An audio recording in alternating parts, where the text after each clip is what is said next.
الرحمن الرحيم الحمد لله رب العالمين والصلاة والسلام على رسول الله مدحوين كحجيك إنه وزير هذا مدحتك لكن شورته اللي بعنا مرت الشرفته مدنيان يا مرويمة والسلام يا السلام عليكم ورحمة الله وبركاته.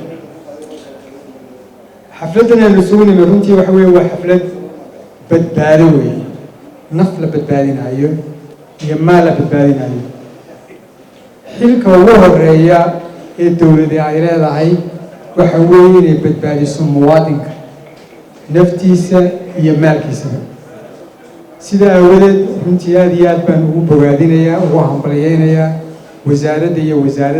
وزير كبا حلك يسكسارين كشقيان سيلو بدبالين لها مواطنين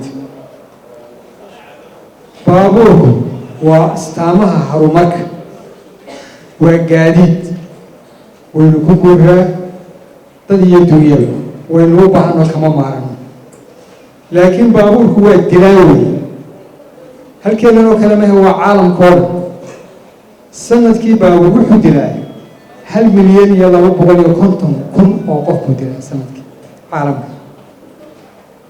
وحدا وعاء لبعتن إلى كنت مليون أوقف مالنتي كريه بابوه هو دلاوي صدقكم لبا بقول يتدبي سديت مالي والبو مركا قالوا هو دلاوي ويبدلكم بسي بدايه ودمada soo koraya wadamada harumaray boqolkii kun qof baba 9 buu dilaa sanadkii wadamada soo koraya boqolkii kun qof ba 24 qof ku dilaa baabuur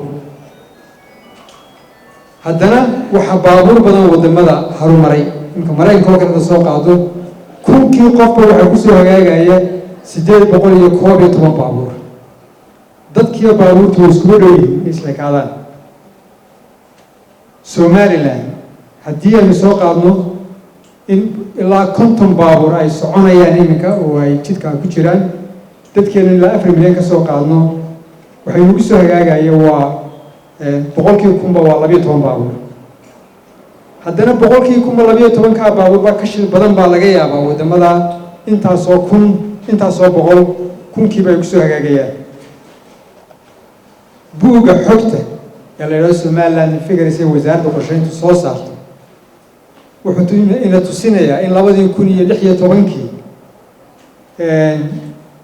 2580 shil aynu galay dadka ku dhaawacmay waxay ahaayeen 2643 156 baa ku dhintay waxa ku burburay 1649 baabuur baa ku burburay waa dhaawac weyn haddaad ka soo qaado qofkii naga dhintay iyo kii dhaawacmaaba inuu inagu joogo 5000 sanad walba khasaarahayna soo gaadha haddii la qiimeeyo wuxuu noqonayaa 13 milyan oo dollar sanad walba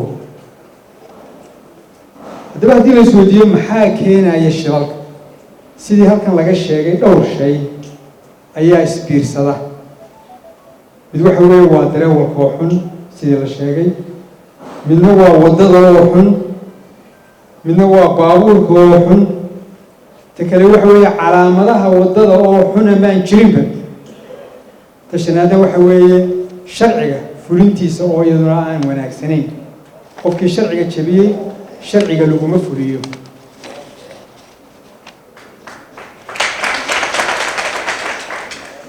qalabkan halkan maanta lagu daahfuraayo ee xadidaya xawaaraha baabuurku wuxuu ka mid yahay waxyaabaha loo baahan yahay inaan kaga hortagno xawaarahan faraha badan ee dadka leynaya haddii aan soo qaado mesela ingiriiska oo kale badan tusaale ka soo qaadanaba siday u maareeyaan xawaaraha baabuurta horta marka hore sharci baa jiro u degsan oo oranaya baabuurku 70 meel saacadii wax ka badan jidadka waaweyn kuma mari karo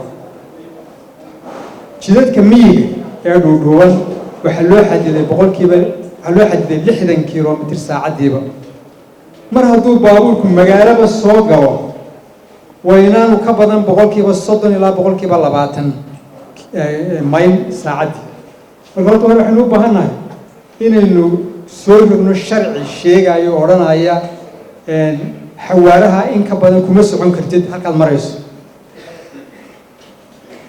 waxaa kale oo lagu xadidaa calaamadaha. iminka jidadkeena miyaa meel la ku aragteen meel ay ku qoran tahay xawaarahaagu yaanu ka badanin 50% amba 60% ama 10%. darawalka waa in jidku hago. jidka iyo darawalku waa inay wada hadlaan oo xiriir yeeshaan. xiriirkii baa maqan, luqadii baa maqan iminka. waxaa kaloo lagu xadidaa kamarooyin. caalamkaa kale dee meel walba kamara taalla oo ku sawiraysa hadduu xawaaraha uu ka baday intii loogu talagalay. waxaa kaloo ku xiga taqsiir. waa la istaqsiiraa, marna maal baa la isku taqsiiraa, lacag baa laga qaadayaa, marna liisankaad sidataa wuxuu leeyahay dhibco, dhibcahaas baa lagaa goynaya. dabeedna qof waliba wuxuu ilaashanayaa dhibcaha liisankiisu ilaashanaya. ingiriiska waa 12 dhibcood. haddii lagugu qabto adigoo ku socda xawaare ka sarreeya kii lagu talagalay 3 dhibcood ama 6 dhibcood baa lagaa goynaya. haddii 2 jeer lagu qabto 12 waa laga qaadaya, dabeedna waa laga qaadaya liisanka. waxaa kaloo lagu ilaaliyaa caymiska. qof walba waxaa ku khasaba caymis inuu ku jiro. sharcigaas aynu u baahanay sidii ay sheegaysa Yusuf. sharciga caymiska baynu u baahanay. maaha oo keliya culayska inuu ka dulqaadayo reerka markuu galo shil ee qofka darawalka laftigiisa wuxuu dhowranayaa caymiskiisa. waayo markaas shilka shaba caymiska uu kordhaya, uu qaali buu sii noqonaya. marka caymiskana waynu u baahanay. si haddaba aynu u yarayno shilka ka imanaya xawaaraha baabuurta waxaynu u baahannahay arrinkan oo keliya maahe inaynu meelo badan inaynu meelo badan si wada jira tallaabooyin uga qaadno. waxaynu u baahannahay baabuurta in darawalladana inaynu tababaro ayaynu u baahannahay. inaynu hagaajino jidadkeenna ayaa loo baahan yahay. calaamadaha jidadka inaynu calaamadeyno jidka ayaa loo baahan yahay. halku baabuurku maraayo haadka xitaa calaamadii haadka ma lihi. waxaynu u baahannahay calaamadeyno jidadkeenna. kamarooyin baynu u baahannahay inaynu isticmaalno. waxaa loo baahan yahay taqsiirta in taqsiir adag lagu soo rogo qofka waa in jeebka laga abaaro ayaa loo baahan yahay. waxaynu kaloo u baahannahay inaynu hubino baabuurta jidka maraysa inay tahay mid u qalantay inay jidka marto. iyo caymiskana runtii aad iyo aad baa muhiim u yahay. fariinta marka halkan aynu ka farayno muwaadiniinta inoo ku munaasabadan ka faa'iideysana waxa weeye darawal dil xawaaraha ha dilin dadka. waa mahadsantihiin. assalaamu calaykum waraxmatullahi wabarakaatu.